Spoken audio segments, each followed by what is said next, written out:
since 2005. You're listening to Gamertag Radio with your hosts, podcaster Hall of Famer Danny Peña, the always opinionated Paris Lilly, and from outside of the norm, Peter Toledo. This is Gamertag Radio.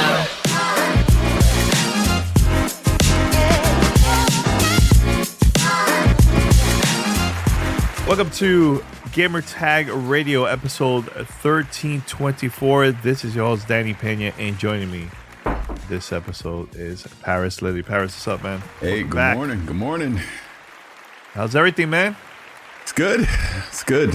Fun night watching WrestleMania, the Royal Rumble, and watching the Lakers and Golden State. So good. Good. Yeah, you know what? Man, I wish we could go to WrestleMania. We had so much fun. I can't believe it's going to be a year ago almost. I know. Let me tell you, that was so much fun. Going there, we had on suite. We had like, how many people? Yo, it was a lot. Yeah, and it was actually cheaper. It was actually cheaper to do that as a group than buying individual tickets. Mm-hmm. And we had like perfect view. Like everything was perfect, man. It was good. Both nights. Yeah, that was a lot of fun. Both nights. Which one was your favorite night? First or second night? Night two. Night two? Yeah. Okay. Hey, thanks for the resub, Arctic. Yeah, that's also for those people watching our live recording here on Twitch. So shout out to everyone. But head over to gamertagradio.com. Post your comments and feedback. You can listen to our past episodes. Also, you can find us on any podcast app. All you have to do, just search for Gamertag Radio. We're there. And also, if you're on Spotify, you could join our weekly pool. So every week I post a poll. I don't mention it on the podcast. It comes up when I'm editing the show. I'm like, all right, this will be the question for the week. So Paris, this is what I posted last week, the last week's episode. Are you excited to play Power World? 36.4% says yes. 36.4% says no. It's a tie. And also 27.3% said maybe. I was very curious. I tried. Not my thing. How was for you? And what are your thoughts about it? It's like it's very even, the answers here. I mean, it seems to be a sensation. I know a lot of people like it, but just like you, I couldn't get into it.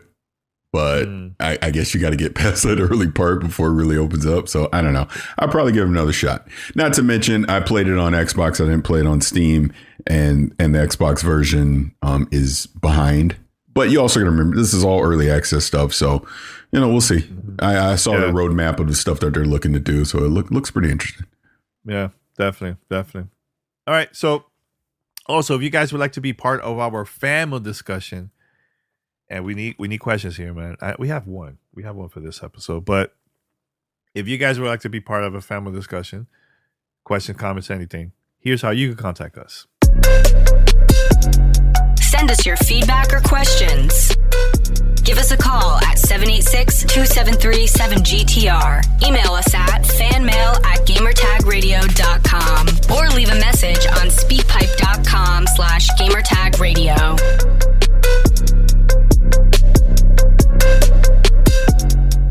All right, so first thing first, I think this just came up recently because I saw a lot of the tweets yesterday about it. So Suicide Squad comes out in a couple of days, I believe, like February 2nd. February 2nd, yeah, the 2nd. Mm-hmm. February 2nd, yeah.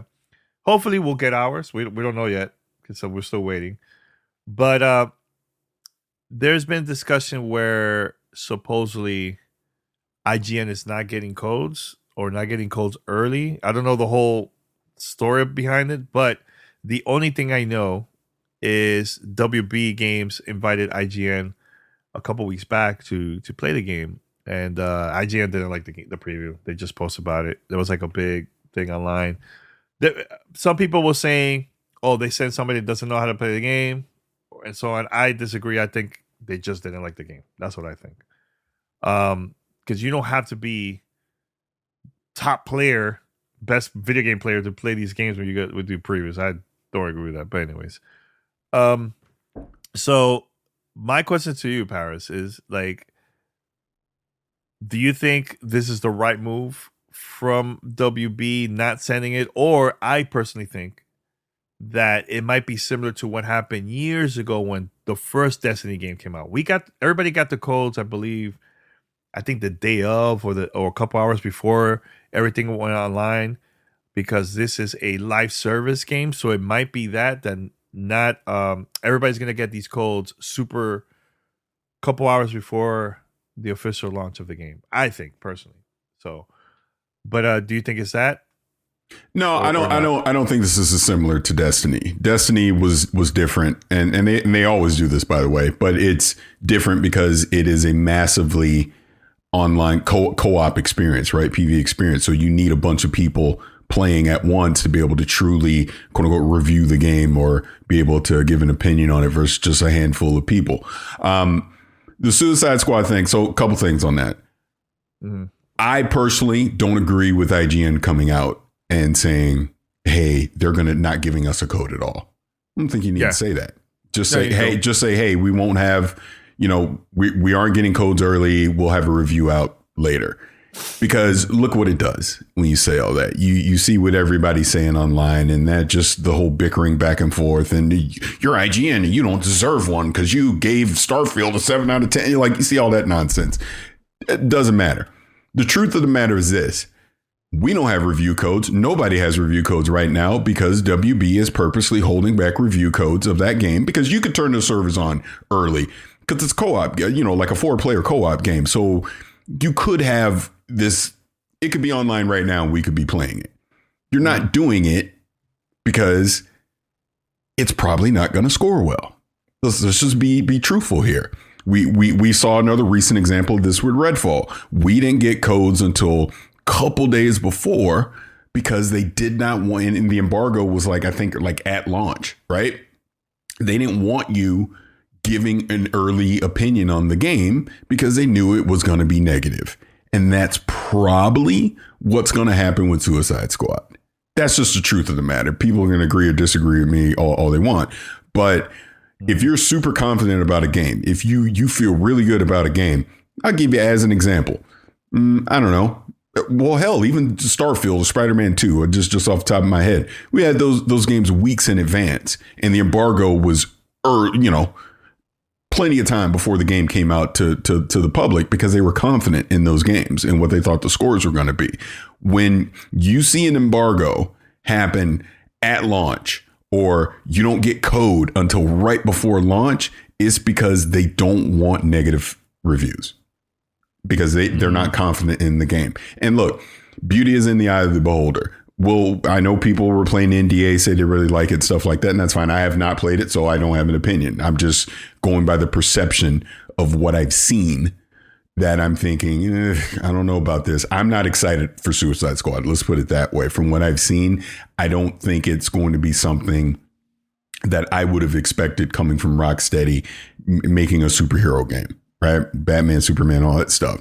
So, I mean, I just don't think it's going to score well. That's what I ultimately think it comes down to. So they're holding out code and embargo until the very last minute because they want to try and get as many early sales as they possibly can. That's what I personally think. When I play the game, maybe my opinion changes and maybe I'm more positive on it, but just the perception of everything that I've seen leading up to launch makes me think that. Yeah, I agree. I totally agree. And the other day I was actually watching a live sponsor stream, and it was with Dr. Lupo and a couple other content creators. They were all playing Suicide Squad. And I was like, okay. At first, I remember way before when the game got announced and they show it, I wasn't too excited about it, but I'm like, I'm curious. I'll play it. I'm very curious to see, one, the amount of content available in the game. Mm-hmm. When you play it, because that's the thing about live service games, that people finish it so quickly, there's nothing else to do. Yeah. We had a couple games like that, Paris, right? That eventually we moved on. There was nothing really to play in there, But the game reminded me kind of has that Crackdown vibe a little bit from the old. I don't care about the story. I just want to jump around and shoot and this and that.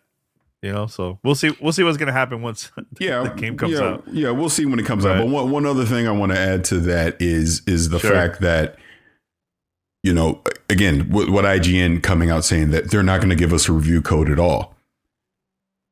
Again, here's just the truth of how all this works.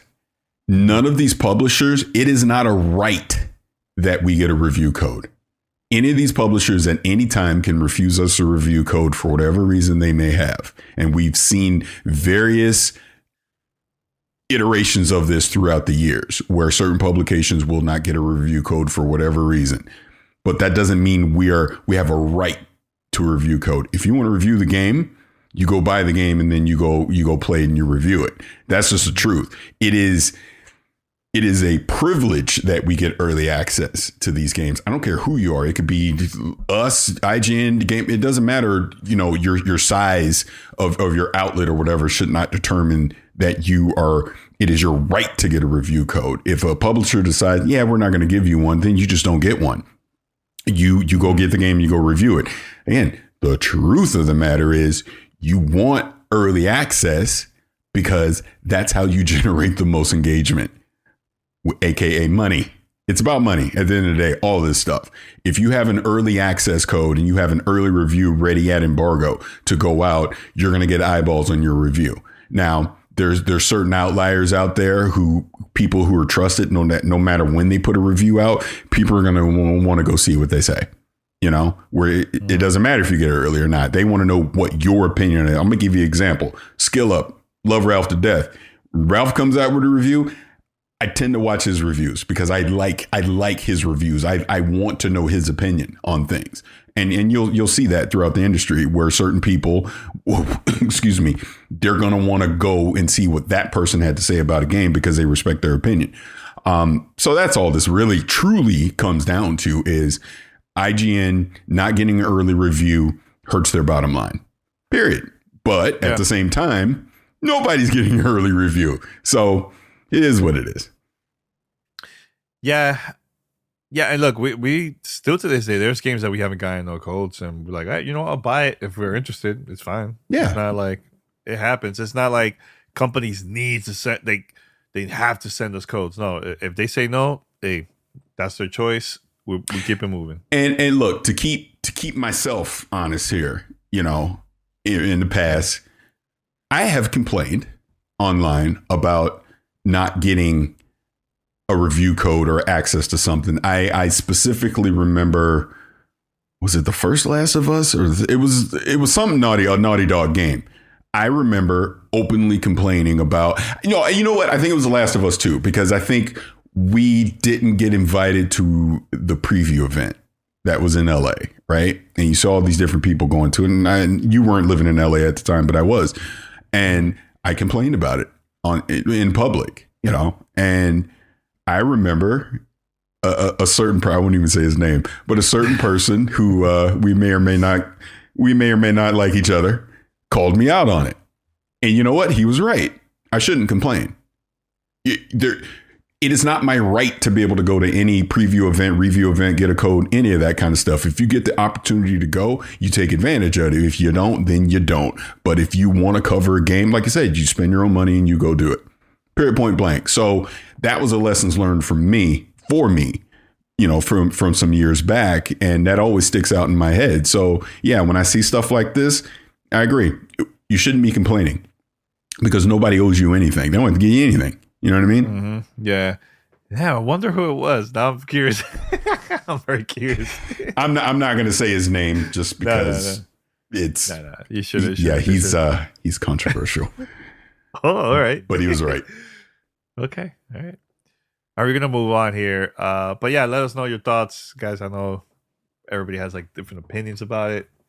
And look, if we get a code to review a game, we'll be honest and we'll talk about it on the next episode. All right. So we'll see.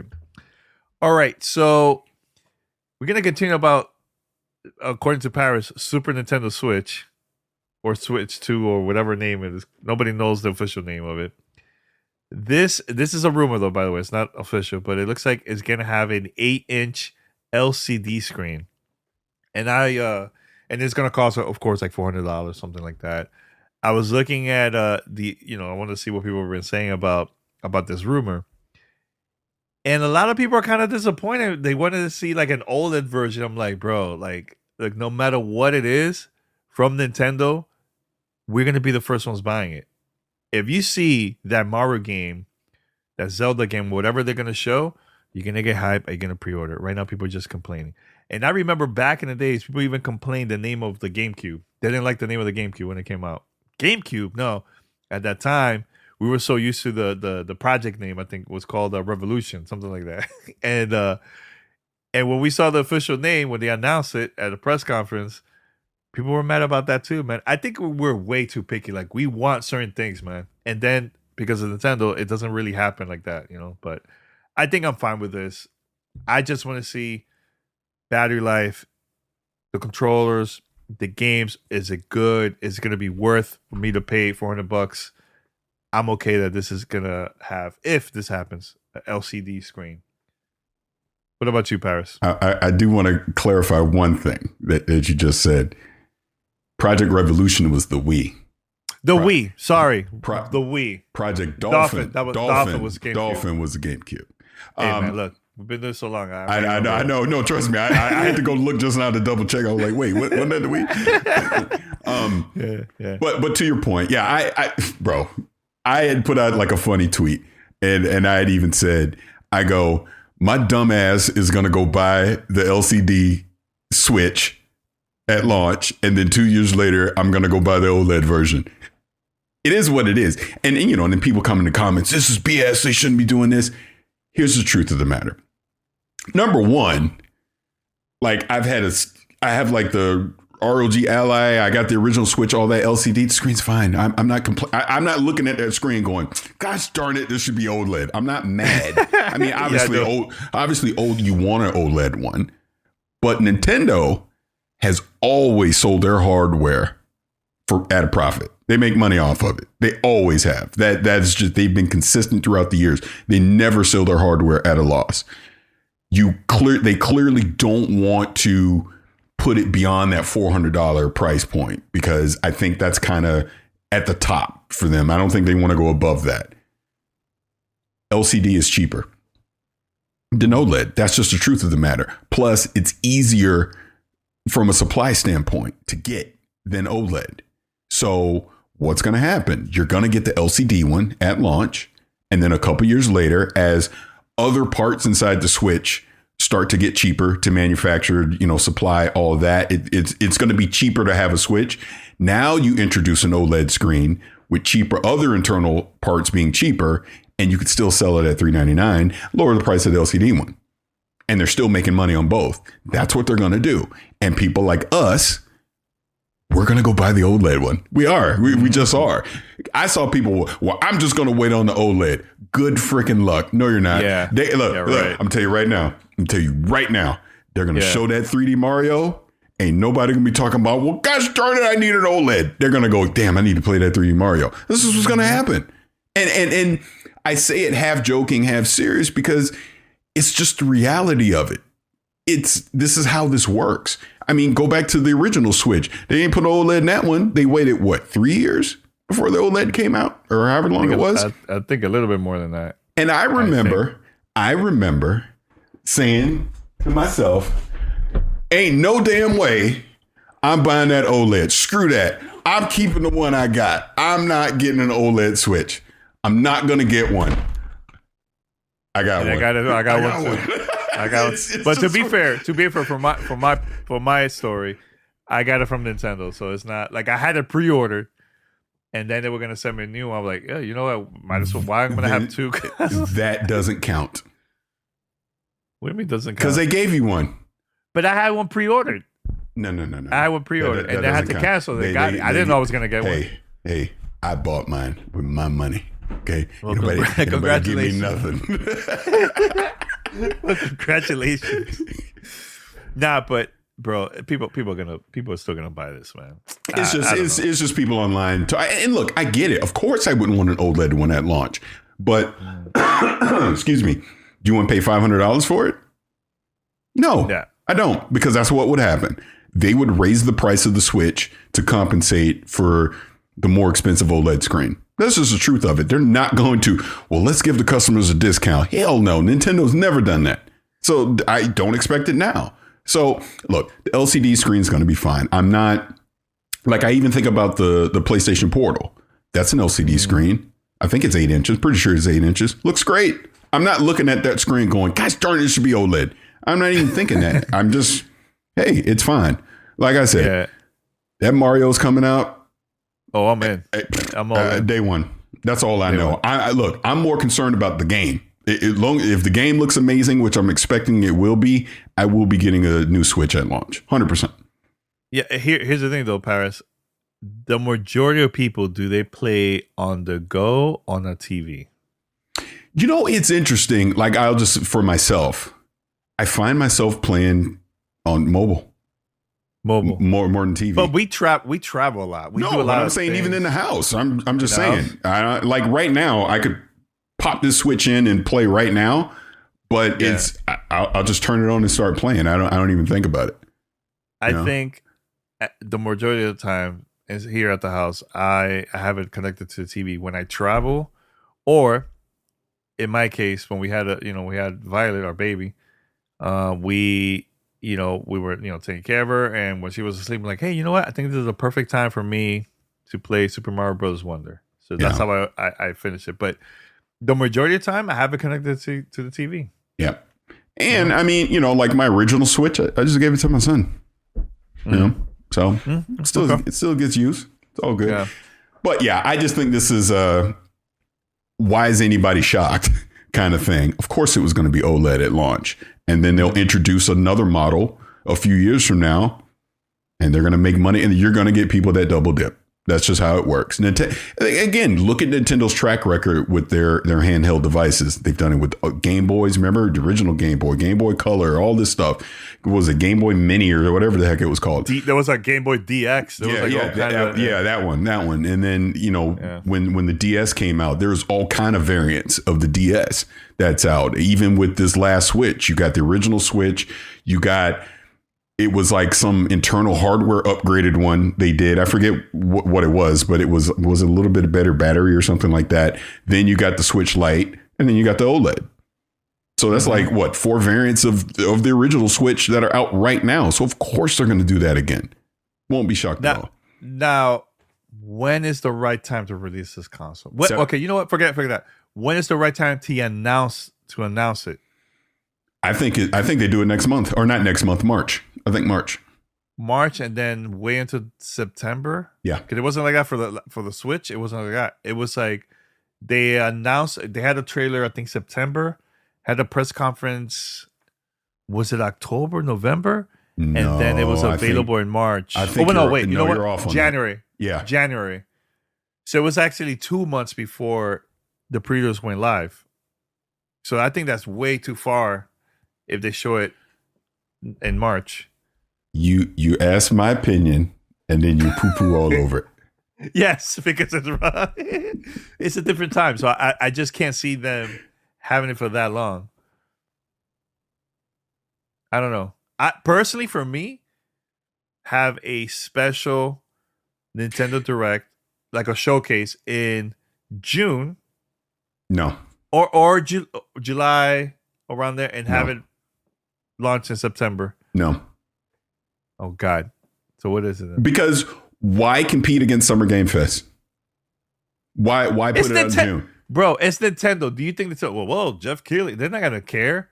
It's Nintendo. See, they're not going to care. I like what this person said in the chat. They go, Nintendo can literally do whatever they want and they still win. And that's the point. They're going to announce it when they want to announce it. They want. Whenever. Yep. I agree. Look, I remember watching that press conference 1:00 in the morning for the Switch, because it was live in Tokyo, in Japan.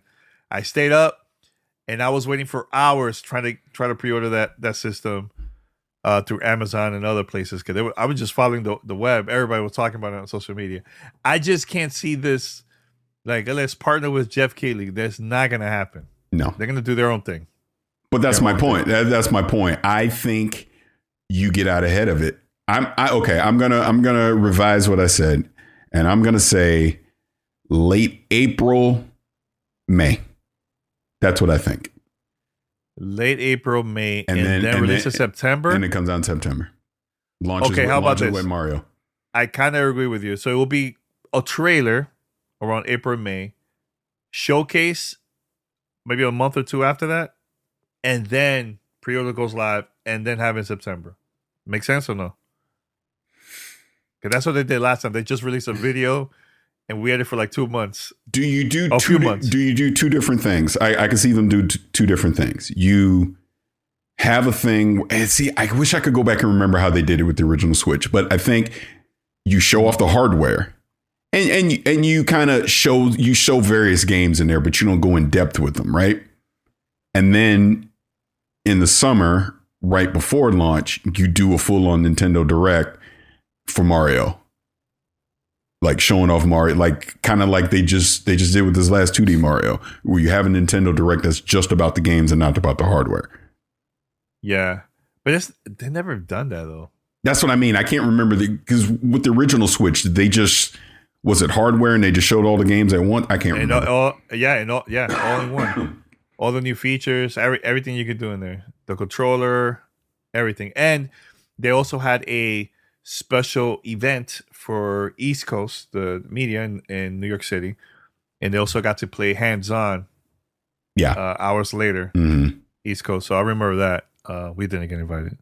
Now, do you do something? I'm thinking the quote unquote September release. Do you do something at PAX? Why PAX? Because Nintendo's in Seattle. Well, didn't they just do something to last PAX? I thought they just did something. But it was partnered with it. But it was like their own event. It was like I'm not saying PAX. I'm saying because people are up there, right? Yeah.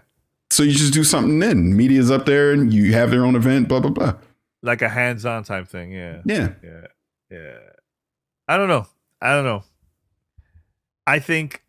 Let's put it this way. I think Jesus, can I say what I was about to say? Well, you cut me off all the time, so what's the difference? Look, I was about to say that whatever they're going to show us, they're going to show us a launch window. It's not all the games on launch and that's it. I agree. And I hope that we'll get to see games that's coming out that year. When the Switch came out, every month there was an exclusive game only on the Switch. Every month there was something for a whole year. And I hope they could do that same exact thing. That was very, very exciting. They released a Mario game. They had a Mario Kart.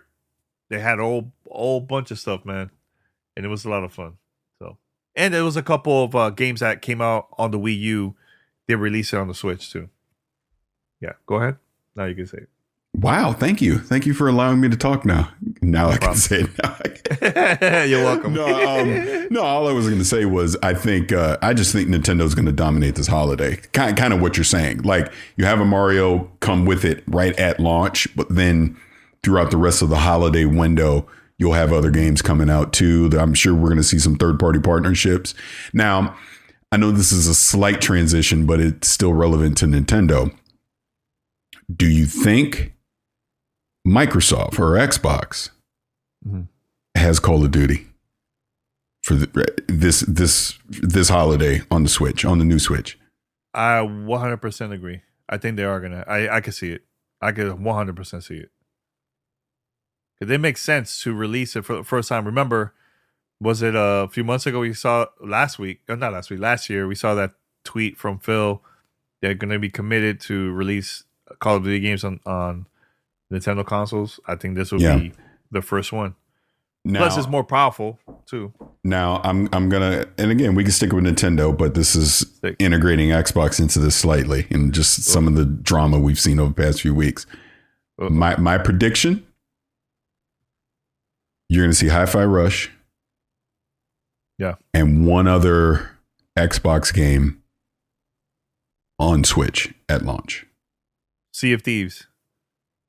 Maybe, maybe not. Now, my dream scenario, I'm not saying it's going to happen, just my dream, because I do think this will happen when it eventually comes out. Banjo's going to be on that Switch. So you think wait a minute, hold on. Pause on that one. Do you think they're going to release Banjo date to date, Xbox, PC, and Switch? Wouldn't shock me. Wouldn't shock me. Your original Banjo was a Nintendo title. That core audience came from Nintendo. They've already done partnerships like what Banjo's and Smash. Yes, and Smash. Why not? And to release the Nintendo 64 games too. Take your console brand loyalty nonsense out of this. Think logically from a business standpoint. Just from a business standpoint. If you want Banjo to truly succeed, because all I hear from Ryan McCaffrey and Britt and all these other people telling me Banjo ain't relevant no more. Ain't nobody buying Banjo. Well, then gosh darn it, put it on as many platforms as you can then. So why not? Why not put it on the Nintendo platform? That's all I'm saying. So sure, it's on the Xbox, it's on the PC, cloud stream and all that, but why not have a version of that same Banjo game on the new Switch? Why not? You know what, Paris, I think you also should say, like, because I have a source that told me, I think that's like the hot thing now to say on the podcast. You trying to get me in trouble because you know what I want to say and I'm not going to say it. I'm not going to say it, though. It's all good. It is funny, though. It is funny. But, I can see that. I can see the Banjo day-to-day Switch and Xbox. I can definitely see it. And you know what's going to be the sad part? I think the Switch version is going to outsell the Xbox. But this is my point. That's my point. If you're telling me that Banjo isn't going to sell well if it's exclusive to Xbox, put it on that Switch and watch how it sells. That's all I'm saying.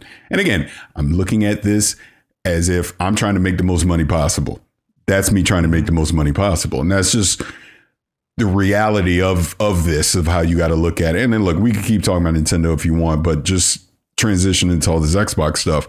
It's been interesting to just see the various opinions over the past few weeks about this and, how Xbox is going to handle having games on other platforms and stuff like that.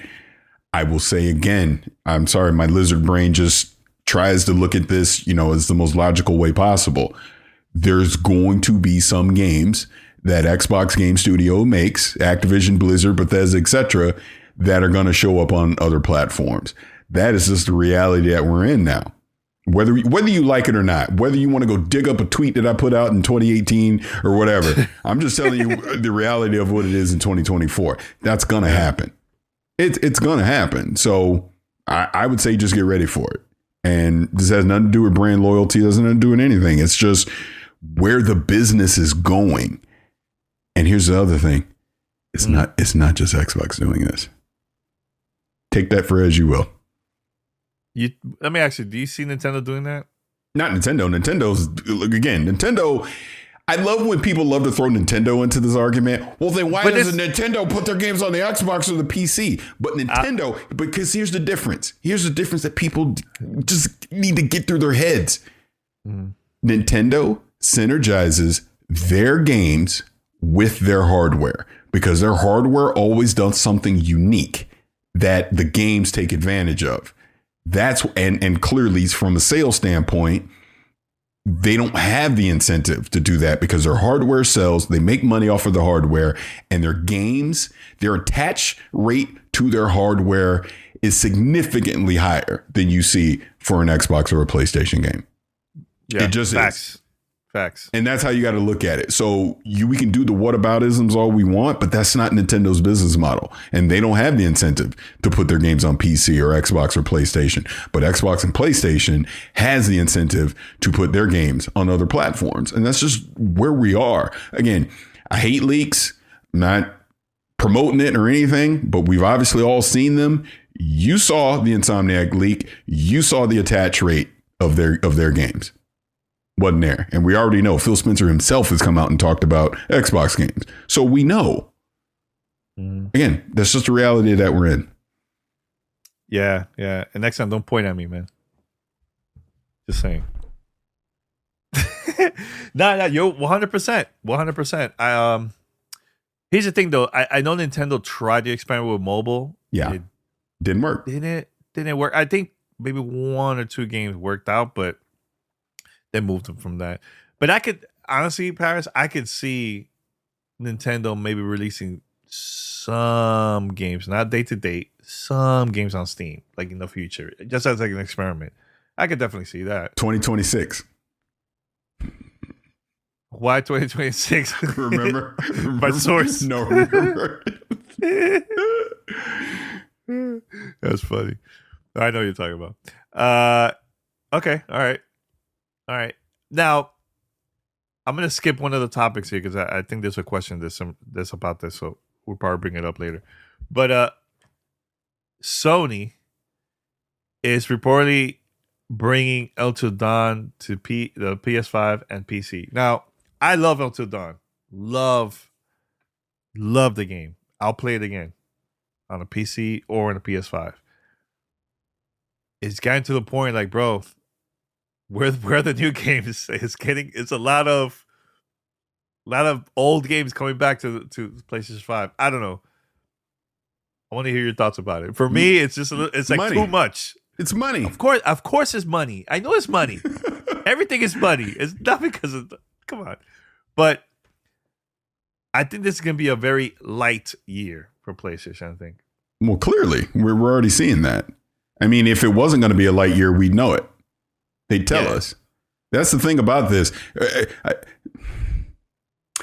Just see it. People that are hoping and praying for the secret showcase that PlayStation got, stop holding your breath. That's just how I look at it. Because if they had this big lineup coming this holiday, they'd have told you already. They'd have told you last year. They'd already told you. And that's how you got to look at it. They would have said it already. And again, I hate leaks, but the truth is Wolverine ain't coming. Not this year. It's going to be a while. Yeah. So what is there? This is why you're seeing The Last of Us 2 come out now on PS5, and it will be on PC at some point this year as well. This is why you're getting Until Dawn coming to PS, and going to PC. This is why you're getting Horizon Forbidden West coming to PC this year. It's like, let's take what we have and let's maximize the most that we can from a revenue standpoint. And we don't have anything big. We don't have a Spider-Man 2 coming from our internal studios this year. So you do what you got to do. Obviously, you and I went to a Final Fantasy VII Rebirth event this year. We'll talk about impressions, at some point in the future. But this is what they're doing, a third-party partnership, stuff like that. That's just what PlayStation is in 2024. I'm not saying it's a good or a bad thing. I'm just saying it is what it is. So anybody expecting Uncharted 12 ain't coming this year. Not coming. It just isn't. You know what's weird? And it's been kind of quiet with PlayStation 2. Yo, VR, like what's up with that? Like they promote it hard and then it's just been quiet for months. It's funny. Like I said, a year ago, and you know me, I've been talking about this forever. I was like, I'm not doing VR. I'm waiting till 2.0 kind of thing, blah, blah, blah, blah, blah. PlayStation VR 2 was my first entry point into VR. I played Horizon. I was going to be a smart ass, but I played Horizon Call of the Mountain, and got a great workout climbing because goddamn, that's all you do in that game. And a couple other, the Star Wars stuff and whatever. And it was cool, like as my entry into VR, like, wow, I see the potential of VR. This is really cool. Can't wait till some more games come out for it. And then it's just been crickets. There just hasn't been a lot of compelling stuff on PlayStation VR. And then, Xbox and Meta sent me that Meta Quest 3 game. Now I really see what VR could be. Playing Half-Life Alyx, my God. And playing Asgard's Wrath 2 on there. Excuse me, I'm still getting over being sick. Sorry. But playing those, that truly showed me what VR could be, right? And that's kind of it. It's just nothing else. And again, if there was something big coming for PlayStation VR 2 this year, they'd have told you already. And they're not telling us anything. So I'm not holding my breath on it. I hate to say this, and I'm not trying to be negative Nancy on anyone that got it. I just don't know what you're going to get for PSVR 2 this year that would make someone that doesn't have a VR 2 already want to go buy a VR 2. I don't know what it would be. Yeah. And I know in the chat, we had someone that said that PlayStation didn't promote the VR that hard. Now, I agree and I disagree. the reason why I'm saying that is because when it was coming out, a bunch of creators got hands-on. They got the device early for us to talk about it on our channels, social, podcast, YouTube, etc. And I've never seen that amount of creators with stuff like that from PlayStation. I'm like, wow, they're really going all out, sending these products out to people. Plus, I got to see like ads on YouTube here and there, during that time. And after that, once it was launched, and actually the ads I was seeing was the Horizon VR game. That's the one I was seeing that everywhere promoted. After that, crickets. Mm-hmm. I don't know what happened. It's just, the thing was very expensive. Like, if you're buying it like that, how much was it? Like what, three something, $400? The VR 2, $399, right? Yeah, it's expensive. I'm like, wow. How much is the one that you have, Paris? The MetaQuest one. I think it's $5. Oof. I think VR's expensive. Again, just being upfront. I mean, it was provided to me by Meta. I didn't pay for it, but I'm pretty sure it's $500. Yeah, it's a lot. I don't know. We'll see. Now, another thing I want to bring up, Paris, because I've been busy, as a new parent. I haven't really been checking out the news as much, but I read about Halo Infinite not getting any more seasons. Is more a different way they're gonna be having content now in the game, which I'm fine with it, because I feel like once I'm done with the season, I'll play the game. But what you think about that? The changes they're making now with Halo Infinite. It's interesting, and shameless plug. I interviewed Brian Gerard over on XCast back in December, kind of hinting at some of this stuff. So if anyone hasn't checked that out, you should. And they made fun of it in the stream because it's like called the CU29 is what the update is. So it's content update number 29. That's what it stands for. You would think they would have come up with a more clever name than that. I don't know why you can't still call it a season. But the truth of it is, I mean, they're transitioning away from Infinite. I mean, they're still going to support it, obviously, Forge, and they'll have some updates here and there and things like that with the battle passes. But I mean, they're transitioning into the next phase of Halo. That's just the reality of what's going on. 343 got Halo Infinite into a good state, PvP wise, because I freaking love it, and that was not always the case. But Infinite, the quote unquote original plan from Infinite has clearly changed. And I will say a nameless person who definitely would know told me during the Game Awards, was talking about Pierre, who's the head of 343 now, that's leading up all the stuff, saying how that dude's a freaking rock star and how happy they are with Halo under his direction and where it's going. So, like I said, if you're playing it, like I highly suggest if you're not playing Infinite, play it. It's a freaking blast to play. It's fun. It's fun. This is what we wanted that PvP to be the entire time. As far from a content standpoint, it's great. But yeah, they're moving on to the next Halo. They're staffing up for the next Halo. I mean, there's obviously rumors about with Certain Affinity being partnered up with them and what they're doing, but 343 themselves are staffing up now for the next Halo. So, I mean, I doubt we hear anything about it this year, but I would imagine probably going into 2025, they're going to start teasing that out. And, a couple years after that, whatever that game's going to be, it'll be out. So, yeah, weird naming convention for the updates, but they're obviously still going to support Infinite, and that's a good thing. You're listening to Gamertag Radio.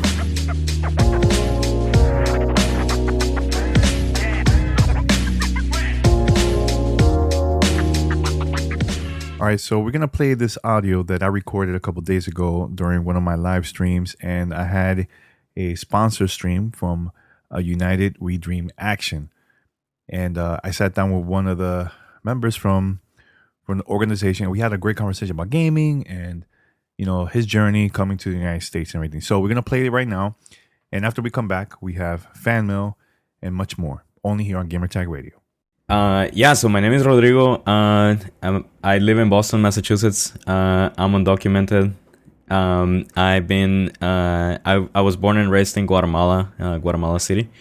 And I came to the United States when I was 16. That was about like 14 years ago, and I've been living in Boston ever since. I'm happy to join the stream. I was sharing with my coworkers that I never thought I was gonna be on a Fortnite stream for work, but yeah, I'm very happy to be here.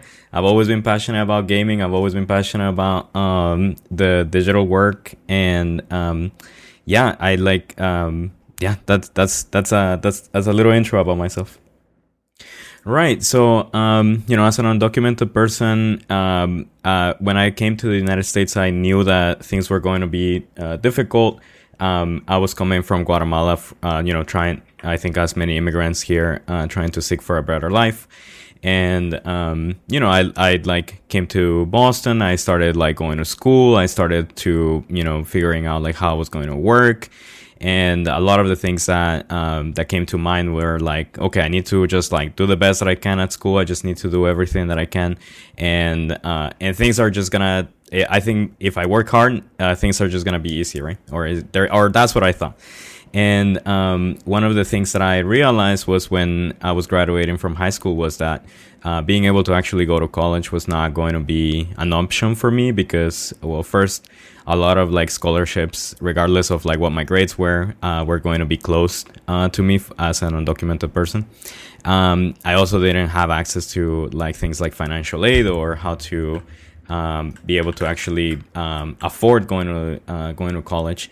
And I figured out, okay, well, now I need to find help and figure out if there's any other people. Are there any other folks that are struggling through this that I can help with? And I found out a group in Massachusetts of other undocumented people of around my same age who were like, yeah, things are very difficult, but we're not complacent with the way that things are, and we should be able to figure out a better way to work for and like change things for our people. And that's when I started organizing, and I started figuring out that organizations like United We Dream Action were not just waiting and saying like, yeah, things are difficult and things are difficult, and we're just gonna be complacent with it, but we're actually gonna work together to make sure that we change things, that things are better for immigrants, that things are better for our communities, and that people are not living in fear, and they're actually looking for solutions for our communities. And that's one of the things too that I noticed, that you guys been also getting a different crowd now to have these type of conversations, especially gamers. Why it was so important for you and your team to start talking to the gamers about these issues? Yeah, I mean, I think like a lot of these conversations are kind of isolated, right? Like when I was in high school, I didn't know that this group of people trying to make change existed. I thought it was just like it was just me alone, and I didn't know anybody else who was struggling through any of this. And it's always, I think, what we're trying to do with our movement, ensure that we're reaching more people, that more people know that this work is happening, that they're not alone, and if you're not necessarily like struggling with these specific things, that you can actually support other people that are going through this, because we need help. Oh, so here's a great question for you. For me, when you discovered video games, was it in Guatemala or was it here in the United States for you? Oh, that's an amazing question, because I've always loved gaming. I like I've always had like friends around the neighborhood. I used to have a PlayStation 1. That's when I discovered my love of gaming, and then I've always kind of like kept touch with it. Funny enough, I think that's actually a good question in how it intersects with immigration. The gaming is like something that I was actually not able to do for a long time because of like the struggles of being undocumented, trying to figure out what I was going to do with my life, how I was going to pay rent, and like all of that stuff. There were like multiple years when I just couldn't even play one single game. And most recently, I started playing Fortnite, right? And now that this is the way in which I keep communication with my friends in Guatemala, my friends who are still in Guatemala. That's see the community, man. That's awesome. Yeah. This is the way that we like continue to talk. They're always playing. It's not as difficult, and we all have time to figure it out. So is good. Yeah, you know why I love about gaming now than back then. Gaming back then, everything was like so expensive, and you maybe one person could have like one console maybe with one game, and that's it, right? For me, I got lucky because my parents will buy me games all the time, but not everybody had the money to do that, right? But Right. now I feel like there's so many different ways for people to play games, either through mobile, through different consoles, different devices, and now having free games too, which is even better. People can play Fortnite for free. Right. Not like only for Fortnite, example, but Apex Legends or something like that.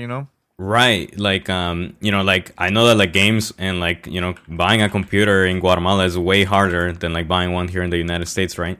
Yeah. But even with Fortnite, right? Like got somebody here. Even with my friends in Guatemala, they can join in even if they have even if they still have like a PlayStation 4, right? I know it's harder, but we're able to actually continue to play together, and we're able to have a communication with each other. Yeah, and that's the beauty about gaming, man. Like it completely could change people's lives, man. And when Yeah. you're stressed out, I think this is like the best thing to help out to release that stress too, man. So like back then, I remember living in Dominican Republic. There was people that would play, let's say, a game like Final Fantasy, and it was all in English, and they don't know English, but they figured out how to Right. how to complete the games. And I bet it was like that too in Guatemala, right? For the kids over there, right? I mean, I think that's how I learned the majority of my English, through just like playing Pokemon. When I was little, I that's didn't know awesome. what the quests were, and so I was just like, okay, well, I'm just gonna have to figure out what these words are, or else I'm not gonna be able to move forward. Yeah, and there was no like strategy guides or anything like that, like in Yeah. Spanish. Yeah, the strategy guides were also in English. Yeah. But that's the one thing that I'm trying to do too, man. Like I'm trying to get also more Latinos to be in the game industry, like, to learn how to code and make their own games, and at the same time, if they could also create a game where they could tell our story, our culture, so other people could also learn about it too. That's something that I would love to do in the future, man. Have like That's my own really studio cool. and let a lot of young kids here locally in Los Angeles or in either other cities to come and create content, play some games, that type of thing. So actually, there's some people a lot of people that don't know about this, Rodrigo, is that Mortal Kombat, the original Mortal Kombat, was made by two Latinos. No way! people don't know What? Yeah. So one of them is Mexican, and the other one is Dominican. Ed Boon. Wow. He. Actually, I had him on a show. We actually talked about that. He's actually from Dominican Republic, from Santo Domingo. He's born over there. Now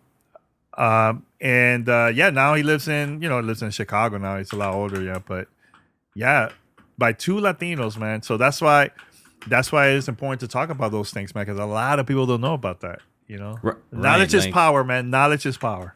Knowledge is power, and like it shows like our impact. Like it shows like the opportunity and being able to like work with each other.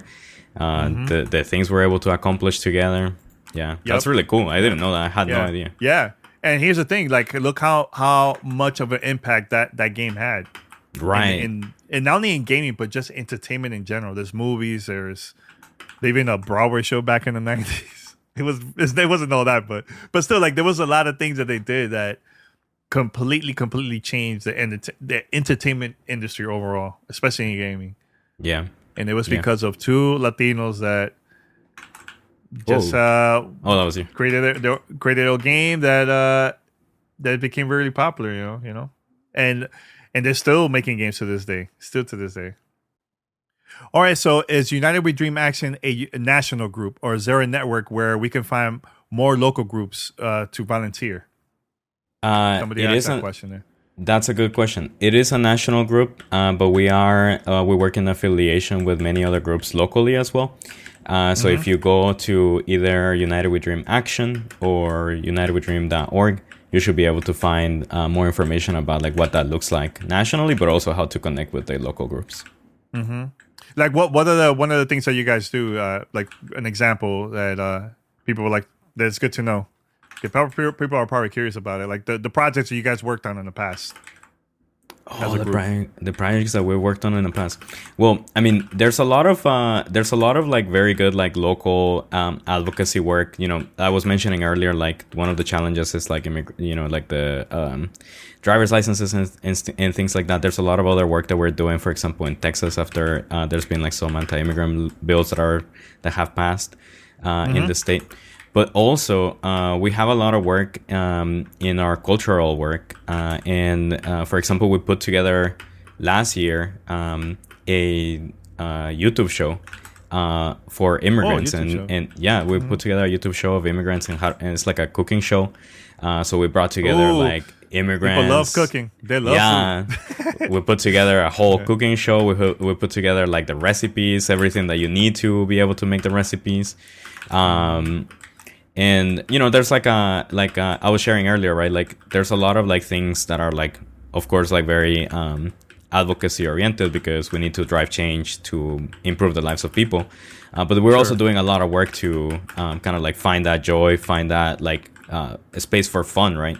And the YouTube show on cooking is like one of those things that we were able to do. I'm pretty sure, well, don't quote me on this one, but I think we might be casting for our second season, so keep on the lookout for that. Okay, cooking show, man. I hope you got some Dominicanos in there, man, so you can show how to do some arroz y habichuela and what is another one,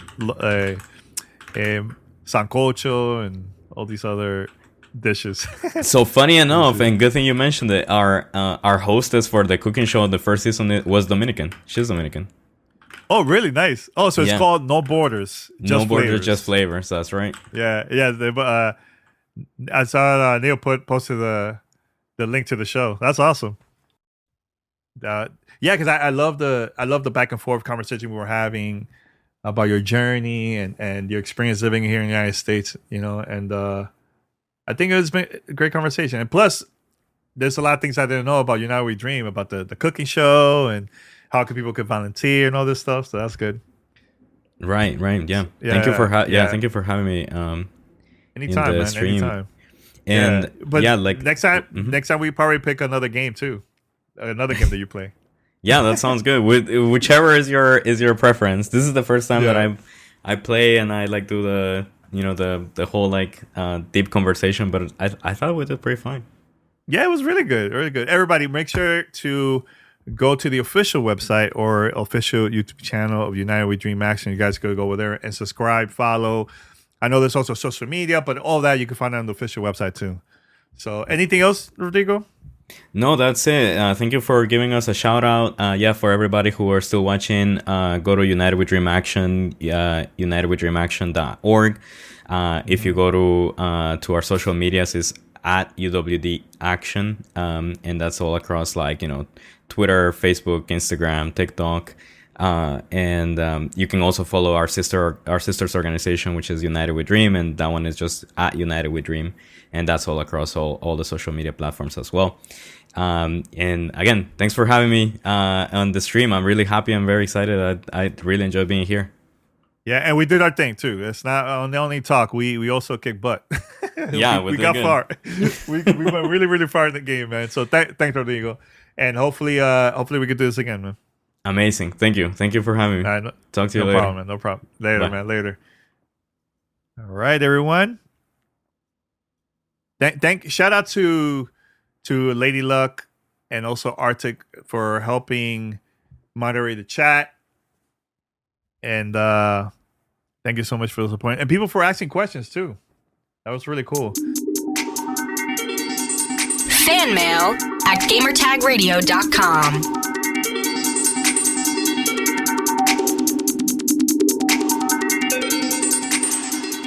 What's going on, Gamertag Radio? How are you good brothers doing? This is Keon calling from Baltimore. I just wanted to ask you guys, we've all seen it. Microsoft, unfortunately, laying off 1,900 employees. That includes several of the studios that they own. But Microsoft isn't the only one that is guilty of this. You see it throughout the industry at a pretty rapid pace. lately. So my question to you guys is, what do you guys think the future of gaming is going to look like with so many cuts happening to the industry? Could this mean a situation where there will be less AAA games, where these developers and publishers are going to take less chances of making newer games because it seems like the price or the cost of these games is going up more and more? I'm just curious to know, just overall, what do you think the impact of gaming is going to be? Not the impact of gaming, but the impact of these layoffs are going to be for gaming over the next 5 years. As always, thank you guys so much for everything that you do, and you guys take care. Have a good one. And, go Ravens. Bye-bye. Oh, he said go Ravens. He says Baltimore all the way, huh? All right. Thanks, Keon, for sending us the question. Yeah, last week was rough, man. Actually, the whole last year was extremely difficult, man, because we have a lot of our friends that also got laid off, or they have their coworkers who getting laid off at different studios, or friends too. And it's like, it's getting to the point where, and I read this actually a couple of days ago. Can you believe, compared to 2023, in January alone has been, I think, half of it in just in a couple of weeks, half of last year's, the amount of people that got laid off. So right now, I believe it's like over 5,000. Last year was close to 10 or 10,000 or so. And we got already 5,000 in just 3 weeks in the month of January. Insane. Now, here's a couple things too that I have to say. In 2020, a lot of, and this is just in tech in general too, where a lot of companies hired, and I think a lot of them over hired too many people, that now, years later, it looks like because of the remote and this and that, it looks like now they don't need that many people and they're getting laid off. Now, it is difficult, man, because I've gotten laid off, I think, like maybe 3 times in my career, in my life, and it was rough, bro. It is rough. I don't know if you ever gotten laid off, Paris, in the past with any companies, but let me tell you, at first, when that happens to you, you feel like it's your fault. Like, damn, I messed up. Like, I remember the first time it happened to me, bro, I was depressed. I was like, man, what was it? Did I did something wrong? That wasn't enough, the stuff that I was doing at work, like, but I just hope that things get better in the future, because I know it's a very difficult time for a lot of people. Now, when it comes from the consumer side, I think we still gonna get AAA games. It's not like they're gonna stop, and we might see less of that and more of like AA and indie games. I can see that more of like a lower budget compared to like a AAA games, that we might see that in the future. I could definitely see that. Is the prices going to go up? I don't think so. I think it's still going to be the same, either $60 to $70, and we might see subscription services still there, like Game Pass, etc. But I just hope there's going to be a lot easier in the future for those that are still there working on the games, man, because when you have less people, it could get really stressful and more difficult too, man. So, Paris, you have anything to say about it? Yeah, I mean, there's a lot. There's various layers to this. First and foremost, yeah, I'm immediately going to have empathy for everyone that's been laid off, not only at Activision Blizzard, but just industry wide. This has been going on since last year, and it's like what I had tweeted, when the Microsoft thing came out was, what are we doing? Ergo, if the very people that are responsible for making all these games that we enjoy can't have any kind of job security and constantly got to look over their shoulders, what are we doing? I go, this industry is always touting record profits and revenue and all these things.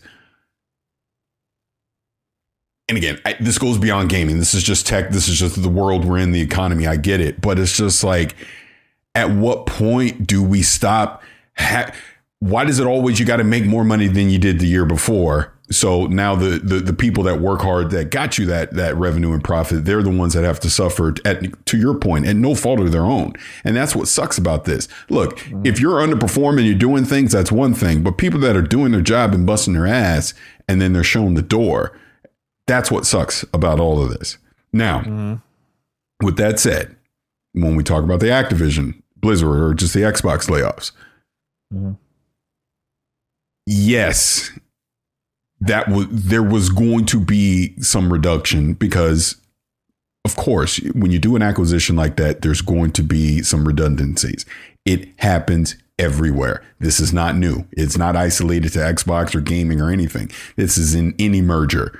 You see this happen. Hell, my job, we made an acquisition. This was like, 4 years ago. Guess what?